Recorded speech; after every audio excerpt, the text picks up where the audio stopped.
Okay. I have a question for you, Manuel, but anything else from anybody else first? Just okay. And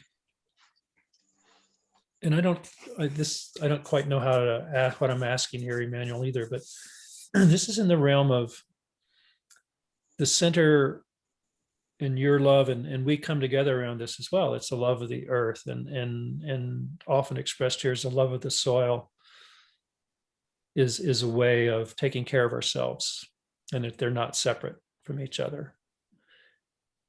And given today's political climate here in the US, the very idea of truth and what is truth and how do we know what is speaking truth, and is up for grabs at the social realm. But it seems to me that the soil speaks truth, and learning to listen and hear that is a critical human capacity for surviving and thriving in the future. And the other piece to that is that we also often, in our play of words here and in my poetry and writing, I play with this soil and soul, the soul of the foot and the soul of the human soul, as in spirit kind of thing. But that the human soul also does not lie, though it can deceive itself. And I would just invite you to reflect on what I've said. Thank you. Thank you. What you have said, I can put it into three dimensions, but they're all one. You see, our body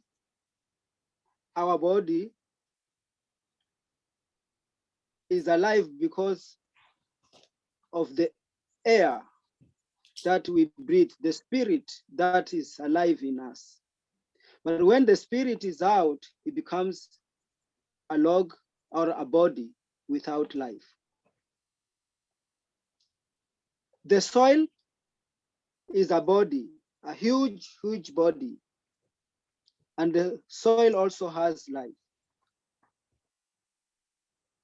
And this life that is within the soil makes the soil alive, makes the soil living. The trees have the capacity to clean the air that we breathe because of the life beneath that provides life to all these things outside. But when the life from the soil is gone, is dying, it's not yet dead,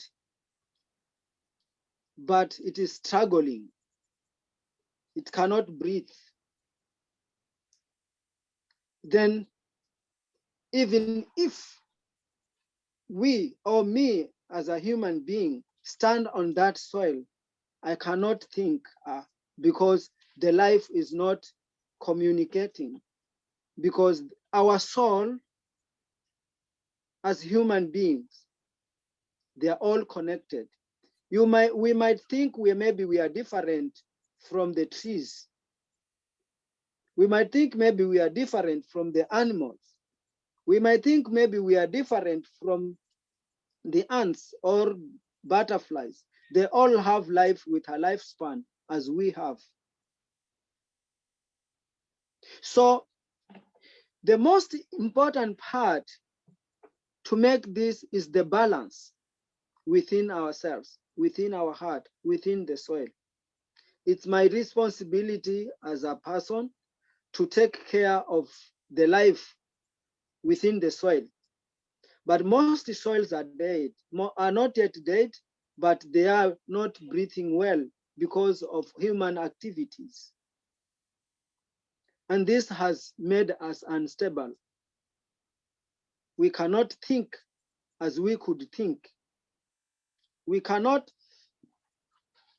our soul is not pure as it could be because of what we have been eating, or this has been contributed with our own human activities that do not relate with the balancing of this circle. So whatever is happening right now in the world, for me, and this is me, I feel like most of the soil in some parts is either covered or polluted. Can you repeat that, Emmanuel? The last two So things. there is a struggle. I've said in most parts of the soil, in most parts of the world or cities or where the soil is covered. Mhm. So when the soil is covered, and those areas where the soil is uncovered and people can walk there is mostly highly populated and also highly polluted. So there is a problem under the ground. There is a problem in the soil. And we have been experiencing this many years ago as nature tries to tell us what is happening and telling us to reverse our activities. Most recently, I did a research for my thesis with the Deep Democracy Institute International, and I'm doing a thesis for the diploma. I had an opportunity to speak with women. They might be not educated with this earthly or world education, but with their age, they shared their experience, what they see or what they used to live in and what their fathers and grandfathers used to tell them during their time. And they said that what happened right from the time that soil was healthy, they could use the soil as a source of communicating. They could listen because they used to sleep under skin of a cow skin, sleep on the ground, but they could hear people walking. And if they are coming towards their home, they know their enemy or they know those are friendly and they have come. They used to know that. But right now, you cannot listen to the soil and hear these steps because there are so many things happening around at this time that does not give the concentration under the soil. So another woman said that I have dug my own grave, but not really that it's me, I have done that. But looking to my son, my grandchildren, I see that I don't know what they will do because the education that they have is only straight line. They don't, after that, if they don't get employed, I don't know what they will do. But on my side, at this age, I have a small place that I can work and grow something when the rain comes. If we children, we can teach our children to have a small place where they can work and grow something, the soil will appreciate that.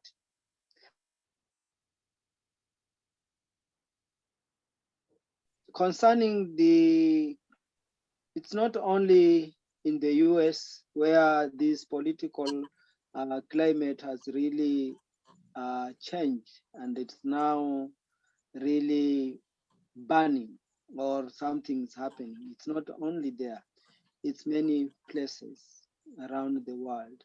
And I feel confused myself. And this brings me to thinking about the trees, about the forest, and with that confusion, I remember the story of the the bird, we call it kajema, and in English, I think is the small bird, Larry, at the cabins. We call it just hummingbird. Oh, Thank you, Jessica. So what we are doing might be very small, like a drop of water in a very hot pot. But I think if many drops, then we may cool the pot. So because right now, all the children who are born today and those who are born yesterday, they will learn nothing but whatever is just what has been done by the parents, and the parents have learned a very straight line kind of education, and that is what they are going to do, and not knowing, and if they will, and I'm sure nature will communicate. There might be some people who will be able to communicate with nature so that they can at least have more time in this planet. And with that, I call upon all friends, when we are getting ready, when the rains come, we are going to plant trees, and we are mobilizing community to plant trees.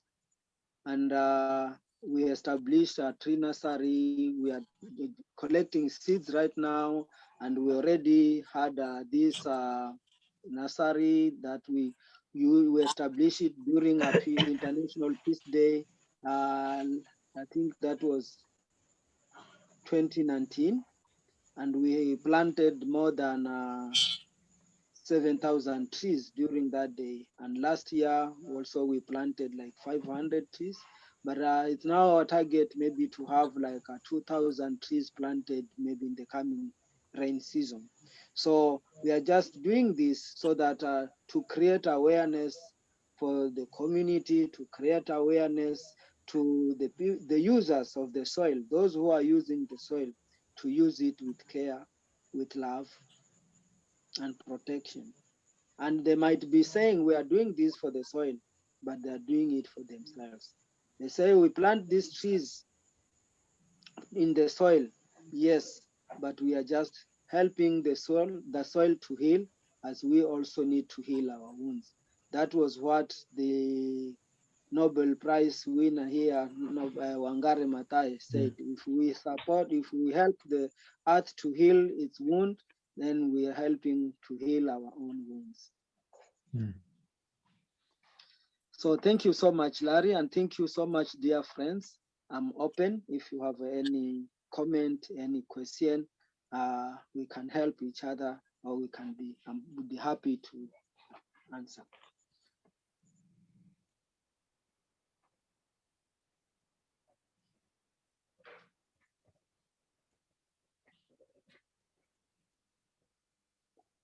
Manuel, have you finished the